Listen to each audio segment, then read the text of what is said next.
Pemirsa Family Tegal dimanapun Anda berada, sekarang saya sedang melakukan peliputan untuk kegiatan sosialisasi standar dan sertifikasi kompetensi SDM sektor ekonomi kreatif.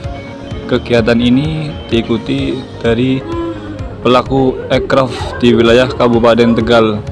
Kegiatan sosialisasi dilaksanakan bertempat di Hotel Khas Kota Tegal. Yuk kita ikuti kegiatannya. Tetap di Family Tegal ya guys. Sugeng rawuh Pak Fikri dan rombongan yang selalu kita nantikan. Dengan kerja bagi dirinya dan bagi orang lain.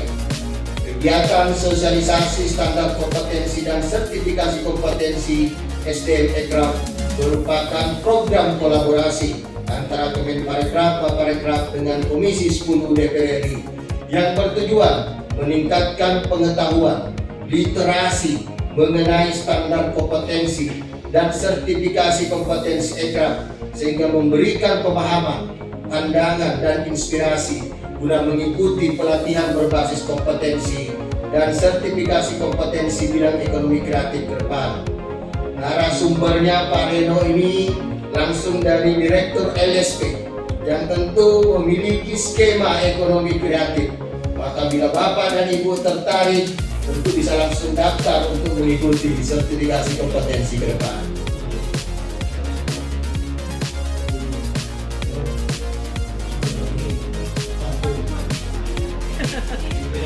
Sudah 2 hari. 1, 2, 3.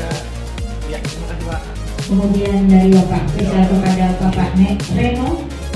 1, 2, 3. Pak. 1, 2, 3. Terima kasih Pak. Sama Pak. Kemudian penyerahan cenderamata dari Bapak Fikri kepada Bapak Faisal. Jadi kita siapa? 1, 2, 3. Lihat kamera Pak. 1, 2, 3. Iya, terima kasih. 1, 2, 3. Salam ekonomi kreatifnya, diangkat tangannya. 1, 2, 3. Salam Terima ekonomi kasih. kreatif. Sekali lagi. Terima kasih. Sertifikasi ini penting bagi pelaku ekonomi kreatif, Pak. Di daerah itu banyak pelaku ekonomi kreatif yang luar biasa. Luar biasa itu kemampuan untuk menjalankan event-event dan seterusnya. Juga pada pekerjaannya dia luar biasa. Tetapi menurut dia juga, tapi nggak ada standar. Apakah dia memenuhi standar atau tidak? Bersedih hati juga saya datang pernah ke Lombok ya. Guide-nya luar biasa, tapi kalau sudah pindah ke Bali, dia nggak boleh beroperasi di sana karena ternyata sertifikatnya itu tidak diakui di Bali. Nah begitu juga di Bali banyak guide-guide dari yang saya cerita dari Thailand, dari Malaysia dan sebagainya, dia berkeliaran kemana-mana ternyata sertifikatnya tingkat internasional.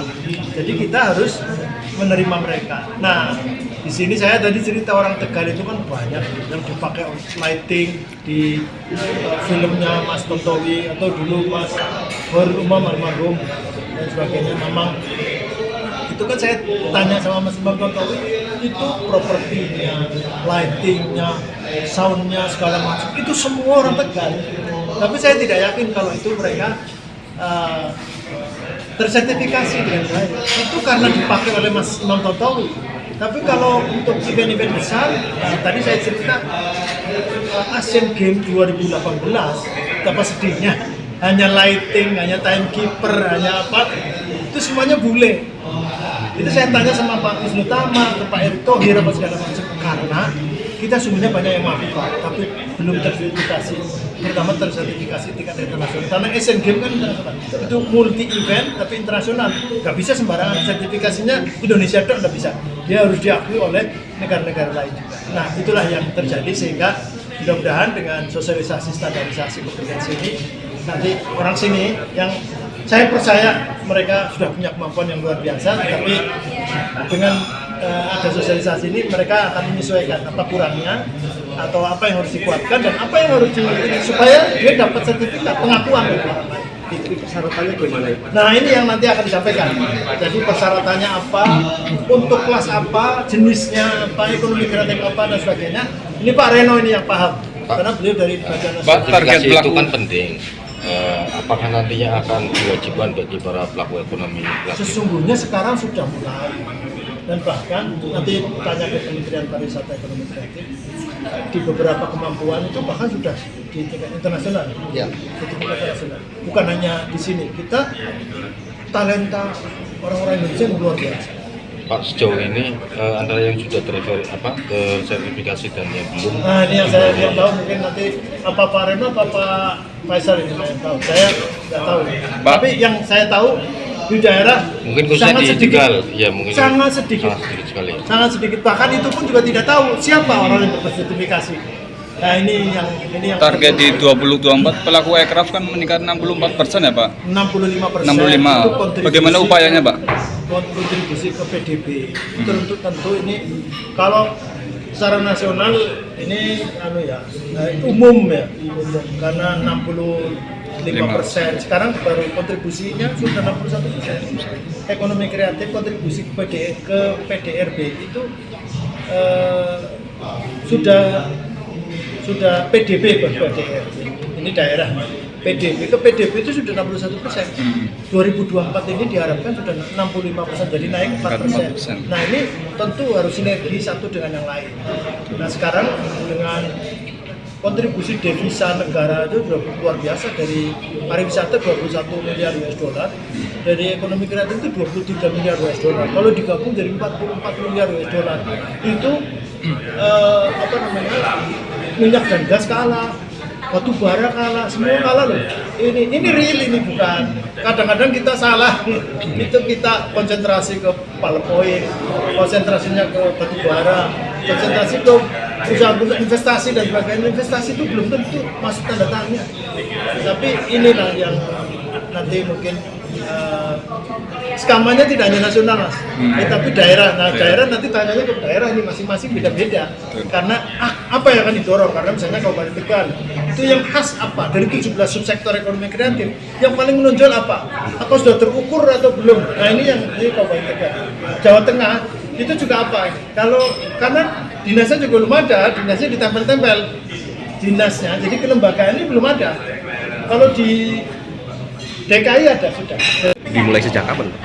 Iya, Kemenparekraf berkolaborasi dengan Komisi 10 terus mendorong pelaksanaan sertifikasi kompetensi bagi pelaku pariwisata dan ekonomi kreatif. Kita sudah memiliki regulasi Permenparekraf 2016 tentang wajib sertifikasi kompetensi, tapi memang hanya sektor pelaku pariwisata. Jadi mungkin perlu didorong untuk sektor pelaku ekonomi kreatif. Bahkan juga sudah ada PP yang terbaru tahun 2023 tentang pelaksanaan sertifikasi baru pariwisata memang. Sehingga memang ini perlu dukungan dari Komisi 10 untuk mendorong bagaimana pelaku ekonomi kreatif. Yang kedua, kami di setiap tahun di Direktorat Standarisasi Kompetensi melaksanakan 1.500 sertifikasi kompetensi khusus pelaku ekonomi kreatif. Yang mulai daripada tadi kria, fashion, kuliner, dan seterusnya. Nah, tentu ini menurut saya yang perlu harus terus ditingkatkan, karena tadi kita sudah dapatkan informasi bahwa potensinya itu luar biasa, kan gitu ya. Terus juga kontribusinya luar biasa. Pelaku tenaga kerja pelaku ekonomi kreatif kan itu kan 23 juta berdasarkan BPS. Kalau pariwisata kan baru 21 juta. Ini yang menurut saya yang menjadi penting untuk ada sedikit dukungan untuk penguatan regulasi dan kelembagaannya, termasuk dukungan dari anggarannya supaya pelaku ekonomi kreatif ini bisa semakin lebih berdaya saing. Pak, kalau manfaat dari sertifikasi ini bagi pelaku ekonomi kreatif apa? Iya, artinya kalau manfaatnya kan berarti gini. Tadi yang disampaikan, kemampuan keterampilan dia itu kan diakui melalui sertifikasi. Sertifikasi ini artinya dia akan nanti mampu memiliki daya tawar terhadap industri. Dia memiliki nanti akses bukan hanya dalam konteks lokal, nasional dan internasional. Dan saat ini kita sudah dituntut untuk menggunakan standar-standar kayak seperti di ASEAN. Jadi sudah ada skema-skema okupasi jabatan di ASEAN, sehingga ini yang kita dorong supaya standar SDM kita di pelaku ekonomi pariwisata dan ekonomi kreatif sudah menggunakan standar ASEAN. Hanya memang ekosistemnya yang perlu diperkuat. Karena standar ASEAN itu begini, mulai dari EBUK-nya dalam bahasa Inggris, perangkat ujinya diakses juga dalam bahasa Inggris. Asesornya yang melaksanakan itu juga harus dilatih. Ada namanya ASEAN National Assessor seperti itu. Jadi ada beberapa persyaratan yang harus dilaksanakan. Pertanyaannya, seberapa kuat daerah siap untuk bisa kita terapkan dengan standar ASEAN ini? Nah, selama ini yang kita laksanakan memang untuk sektor ekonomi kreatif baru standar nasional. Tapi tentu kita ingin dorong di level ASEAN ini supaya pelaku-pelaku ekonomi kreatif tadi yang memiliki kapasitas dan kemampuan ini ya bisa apalagi berkiprah di negara-negara ASEAN. Ini.